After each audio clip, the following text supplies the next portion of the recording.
La Champions League, la Ligue des Champions, quart de finale, retour, le choc. Ce soir, vous l'avez certainement suivi sur nos antennes, Barça face au PSG, un but partout et c'est finalement le Barça qui passe. Merci à vous de nous rejoindre sur Gabon Télévision.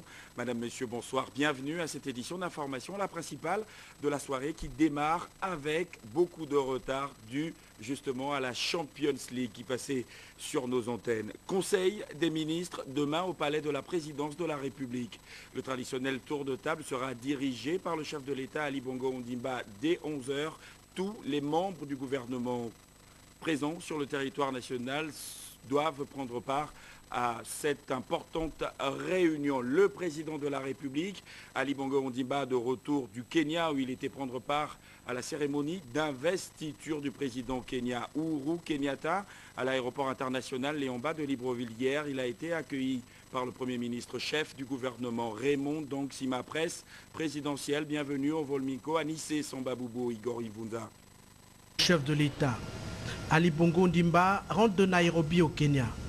Dans la capitale kenyane, le numéro 1 du Gabon a pris part à la cérémonie solennelle d'investiture du président kenyan. Au bas de la passerelle, le président de la République est accueilli par le Premier ministre, chef du gouvernement et la secrétaire générale de la présidence de la République. L'événement de Nairobi a vu la présence de plusieurs leaders du continent. En terre kenyane, le président de la République gabonaise tenait à réaffirmer les valeurs de solidarité africaine et de paix, mais surtout l'amitié du peuple gabonais au peuple frère du Kenya. Uhuru Kenyatta est donc le nouveau président kenyan. Il accède à la magistrature suprême au terme d'un processus démocratique très engagé. Cérémonie d'investiture du président kenyan Uhuru Kenyatta, on y reste et je viens de vous le dire, le président de la République, chef de l'État Ali Bongo Ondimba a pris part à la cérémonie d'investiture sur les temps forts presse présidentielle.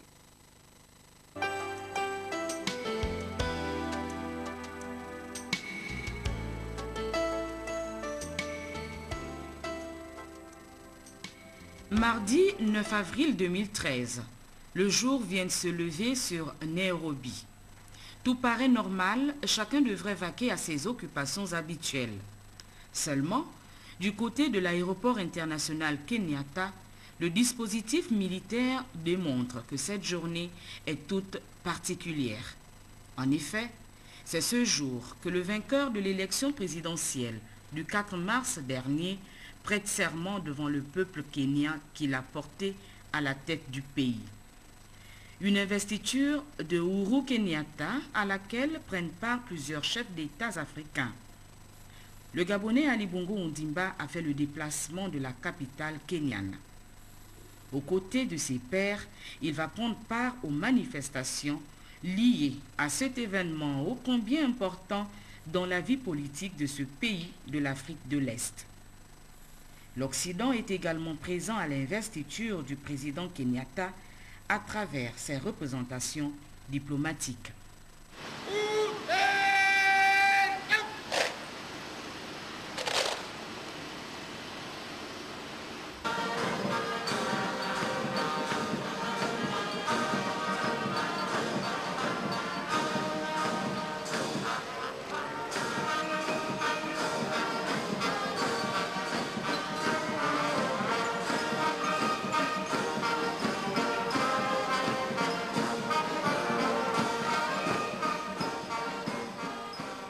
Dès les premières heures de la matinée, les Kenyans ont pris d'assaut le complexe sportif Kasarani, lieu de la cérémonie, occupant ainsi les 60 000 places du stade. Et la pluie qui s'est abattue la veille sur Nairobi et dont les gouttelettes continuaient de tomber le lendemain matin n'a entamé en rien la solennité de cette manifestation.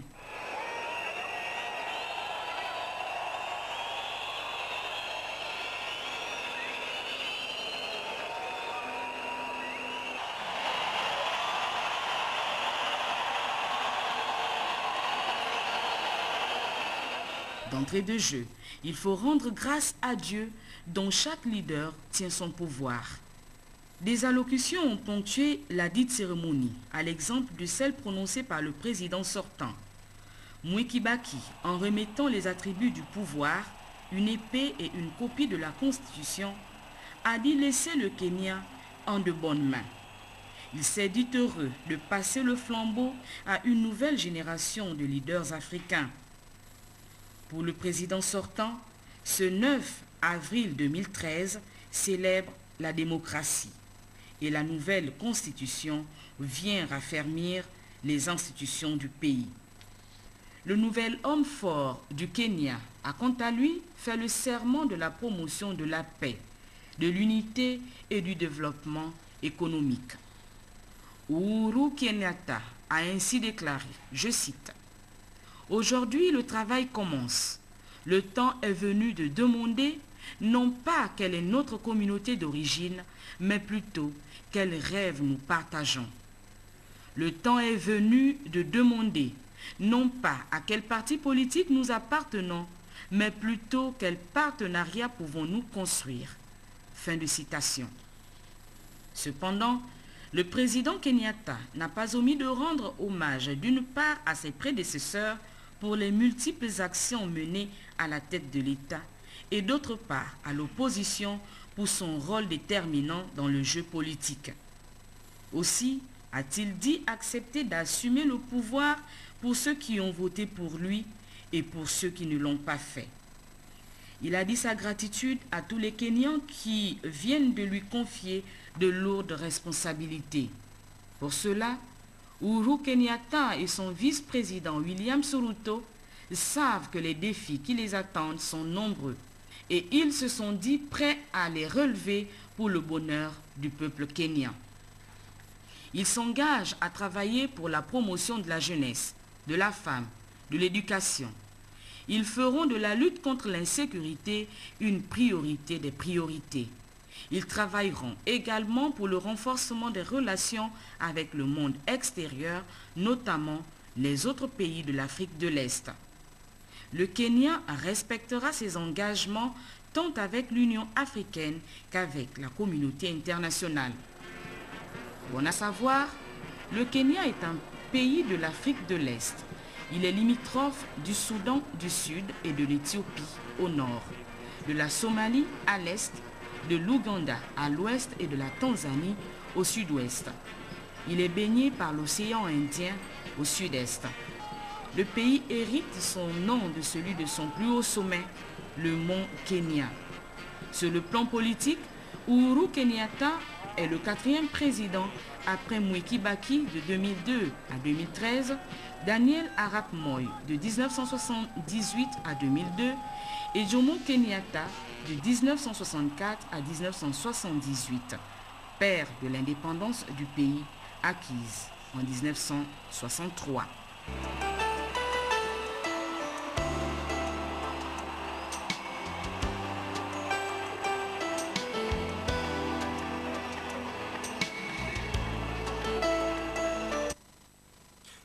Au Gabon, la résolution des problèmes de délestage à Libreville, la capitale gabonaise.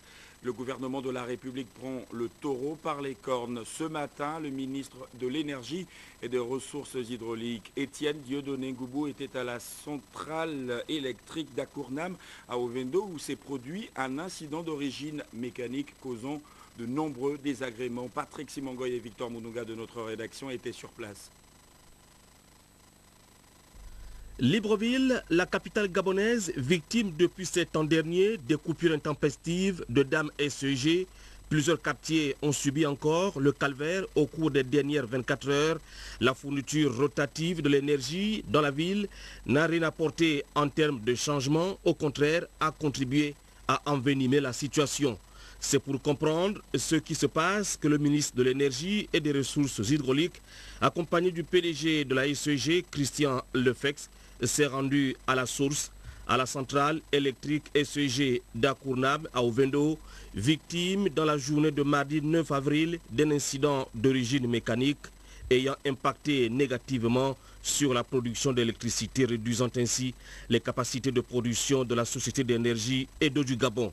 Depuis une dizaine de jours, nous avons de manière successive des incidents au niveau de la centrale thermique d'Ovendo, opérée par la SEG. Et ces incidents impliquent 3 générateurs, 2 turbines et un moteur à combustion interne. Vous avez pu le constater tout à l'heure, hier en milieu de journée, l'un des moteurs à combustion interne a été arrêté en urgence suite à une avarie sur un piston avec de gros dégâts matériels. Et au préalable, c'était des turbines que nous ne pouvions pas mettre en service pour des problèmes d'auxiliaires. Et depuis quelques jours, nous constatons qu'il y a des délestages à Libreville. Je suis venu moi-même ce matin me rendre compte de l'étendue des dégâts avec pour instruction de rétablir le plus rapidement possible l'alimentation en énergie électrique de la région de Libreville et surtout pouvoir limiter l'inconfort que nous faisons vivre aux populations de la capitale. La conjugaison de cet incident et la pénurie de gasoil enregistrée depuis quelques jours à Libreville ont suffi pour paralyser les familles et les administrations. La pilule était difficile à avaler. Le déficit de communication de la part de la SEG a suscité plutôt toutes sortes de spéculations. La visite du ministre de l'Énergie, Etienne Ngoubou, ici à la centrale d'Akournam, vient redonner espoir. On vient d'investir plus d'1,5 million d'euros dans une revision générale de cette machine qui avait été remise en service sous la responsabilité donc, du fabricant il y a maintenant une quinzaine de jours. Et on fait face à cet incident majeur pour lequel on ne peut pas se prononcer encore. Il faut attendre que les experts puissent faire leur travail pour que l'on puisse comprendre ce qui s'est passé. On a également eu d'autres petits soucis qui eux sont moins graves et qui devraient normalement rentrer dans l'ordre dans le courant de la semaine prochaine, en particulier sur une machine qui produit 14 MW, 13 MW pardon, au gaz et que l'on espère pouvoir remettre en service. Au niveau du groupe Varsila, les dégâts sont majeurs. Nous estimons à 6 mois la période de réparation. Pour ce qui est des turbines, nous espérons pouvoir les récupérer pour la semaine prochaine et nous allons voir si nous pouvons nous arranger avec les gestionnaires de la centrale d'Alinakiri pour pouvoir suppléer à la demande pendant cette période. La centrale électrique SEG d'Akournam à Ovendo est vieille de plusieurs années. Cette infrastructure stratégique a besoin aujourd'hui d'une réelle cure de jouvence qui tienne compte de l'extension de la ville et de ses démembrements que sont les quartiers. Libreville est passé de 500 à plus de 7000 âmes. D'importants investissements doivent être consentis par la SEG si elle veut continuer à mériter encore la confiance des usagers.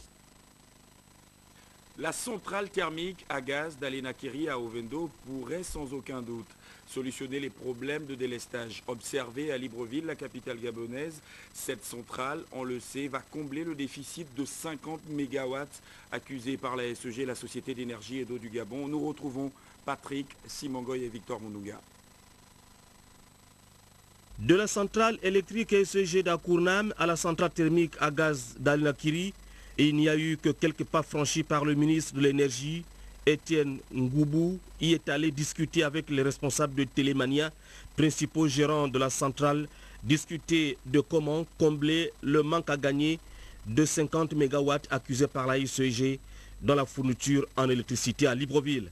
La démarche du ministre Ngoubou a reçu une audience favorable auprès des responsables de la centrale thermique à gaz. L'électricité va redevenir permanente dans le foyer. Les fournitures rotatives, encore appelées délestage, ne seront plus qu'un triste souvenir. La SEG a un déficit de 50 MW pour alimenter la région de Libreville. Nous venons d'avoir la confirmation du chef d'usine de la centrale d'Alinakiri que cette centrale pourra fournir ces 50 MW ce soir. Donc théoriquement, nous n'aurons pas de problème de manque d'électricité ce soir, ainsi que les prochains jours. Et nous aurons une parfaite coordination entre la centrale d'Alinakiri et la centrale d'Akournam pour fournir en électricité tous les foyers et toutes les industries de la région de Libreville. C'est une très bonne nouvelle. Nous étions un peu inquiets puisque théoriquement nous devions commencer le test à gaz de la centrale d'Anena Kiri hier, mais ces tests ont bien commencé et ces tests ne devaient pas empêcher le fonctionnement de certaines machines au gazoil.